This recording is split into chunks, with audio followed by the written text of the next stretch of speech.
اللہ اکبر اللہ۔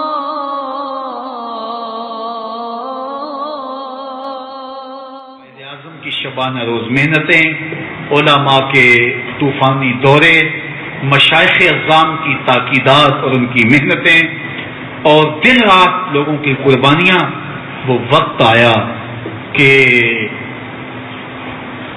13 اگست رات 11:53 پر یہ اعلان ہوا کہ ہم ریڈیو بھارت انڈیا سے بول رہے ہیں اور تھوڑی دیر کے بعد ایک اہم اعلان ہونے والا ہے۔ اور پھر علی ہمدانی نے 14 اگست 12:04 پر اعلان کیا، جس سے لوگ آنسوؤں سے بھی روئے اور رونگٹے بھی کھڑے ہو گئے۔ آواز آئی، ہم ریڈیو پاکستان سے بول رہے ہیں۔ تو پھر اللہ کا فضل ہے کہ اس وقت سے لے کر آج تک ہم ایک آزاد ملک میں اپنے گھر میں رہ رہے ہیں۔ یہ گھر جگہ جگہ سے دشمنوں نے توڑا ضرور ہے، جگہ جگہ گولیوں کے سوراخ ضرور ہیں، اس گھر کے اندر بم دھماکے بھی ہوئے ہیں، اس گھر کی چھت کے بالے بھی گرے ہوئے ہیں، لیکن شکر ہے کہ یہ چھت اپنی ہے، یہ گھر اپنا ہے۔ کون سمجھائے یہ اہل سیاست کو ریاض، گھر شکستہ سہی اپنا تو ہے۔ ہر چند بگھولا مستر ہے، ہر چند یہ خاک آباد سہی، ایک وجد تو ہے، ایک رقص تو ہے، بے چین سہی برباد سہی۔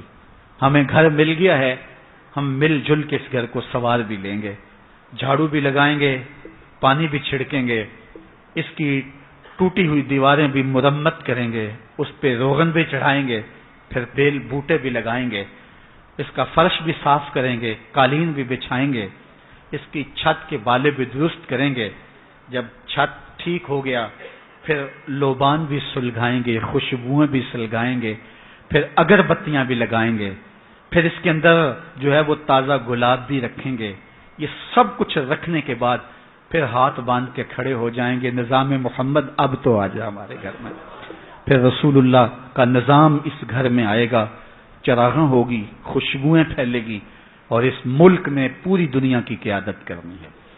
پاکستان بنا اس لیے تھا، اور پاکستان مٹنے کے لیے بنا نہیں تھا، قیامت تک قائم رہنے کے لیے بنا تھا۔ یہ پاکستان ہماری امنگوں کا مرکز ہے، ہماری آرزوؤں کا کعبہ ہے۔ اس کے کھیت، اس کے کھلیان، اس کے پربت، اس کی خوبصورت وادیاں، اس کے گنگناتے دریا اور اس کی جھومتی ندیاں اور اس کے کوثار، اس کے کوٹ، شہر، دریا، گاؤں، کوچہ و بازار، اس کی مٹی کا ایک ایک ذرہ ہماری محبتوں کا امین ہے۔ یہ پاکستان ہمارا گھر ہے، ہم نے اس گھر کو آباد رکھنا ہے، اس گھر کو خوشبوؤں سے آراستہ کرنا ہے، اس کی عسکری اور سیاسی قوتیں انشاءاللہ مضبوط ہوں گی، اور یہ گھر وہ گھر ہے جس گھر سے مکین گنبد خضرا کو ٹھنڈی ہوائیں آتی رہی ہیں۔ میرے عرب کو آئی ٹھنڈی ہوا جہاں سے، میرا وطن وہی ہے، میرا وطن وہی ہے۔ مشکل حالات سے ہم گزر رہے ہیں، اور خزاں کے بعد کا موسم بہار ہوتا ہے۔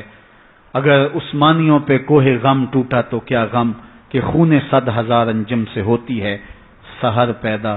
رات بہت لمبی بھی ہے، دردناک بھی ہے، گہری بھی ہے اور سیاہ بھی ہے، لیکن یہ لمبی رات کٹنے والی ہے۔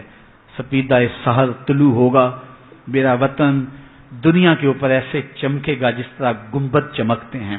یہ پھولوں کی طرح خوشبودار وطن، یہ محبتوں کا امی وطن، گنبد خضرا کا عکس اس وطن پہ پڑ رہا ہے، اور انشاءاللہ اسلام کی نشأت ثانیہ کا یہ ملک امین ہوگا۔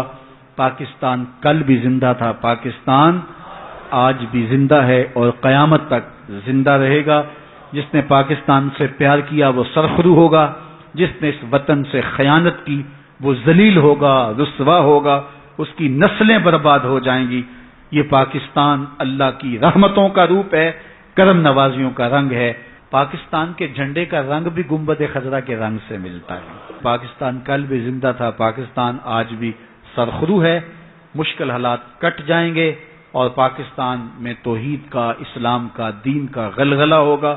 اقبال نے کہا تھا آ ملیں گے سینہ چاکانے چمن سے سینہ چاک، بزم گل کی ہم نفس باد صبا ہو جائے گی، شبنم افشانی پیدا کرے گی میری سوز و ساز، اس چمن کی ہر کلی درداشنا ہو جائے گی، آسماں سحر کے نور سے ہوگا آئینہ پوش، ظلمت رات کی سیما پا ہو جائے گی، شب گریزاں ہوگی آخر جلوائے خورشید سے، یہ چمن معمور ہوگا نغمہ توحید سے۔